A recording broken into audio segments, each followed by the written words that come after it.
heldur til hamingju með sigurinn. Þið byrjuðu leikinn dálítið vel en hleyptu þeim aðeins upp þarna í öðrum leikanda. Hvað gerðist þarna á milli leiklutanna? Herru, já, takk, við byrjum mjög vel, það rétt hjá þér. En Stjarnan er með gott lið og við vissum það að við myndum taka áhlaup einhvern tímann í leiknum. Og við vorum kannski ekki alveg nógu tilbúnar andlega fyrir það og duttum svolítið í lás bara þegar þær fóru að keyra á okkur og skora. Þannig að við hleyptum þær of langt í sínu áhlaupi. En ekki það langt að við gátum ekki leiðrétta. Hafðu þið áhyggjur þegar þær byrjuðu þriðja leiklutan svona vel að hitt úr fyrstu 5 skotunum sínum og komist í dálítið góða fórust þarna á fyrstu mínútu þriðja leikluta?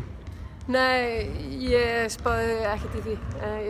Ég vissi að mínir leikmenn myndu bara koma tilbaka og ég meina, eins og segi, Stjarnan er með góða leikmenn, góða skotmenn, hrikalega góðan erlenda leikmann sem getur skorað og ég meina hvort sem við skora í fyrsta leikluta öðrum eða hvað sem við vitum að hún skilar 20+ stigum í hverjum leik þannig að já, ég veit alveg hvað mínar geta og við þurftum bara að herða vörðina og gera það. En þið eru núna með bara frábæran rekord hérna á heimavelli, þið bara virðist ekki varla geta tapa hérna nema ekki eins í gegn gamla liðinu þínu.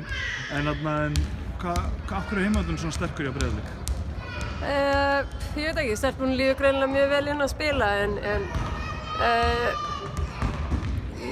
þú veist, ég meina það er örugglega alveg hægt að vinna okkur hérna, við þurfum að koma tilbúnir í hvern leik, það er ekki hægt að bara stóla það að vera á heimavelli og ætla að vinna leikinn á því en það hefur gengið vel hérna á heimavelli þannig að það er bara skemmtilegt. Alltaf, þakka þér fyrir þetta. Já, takk.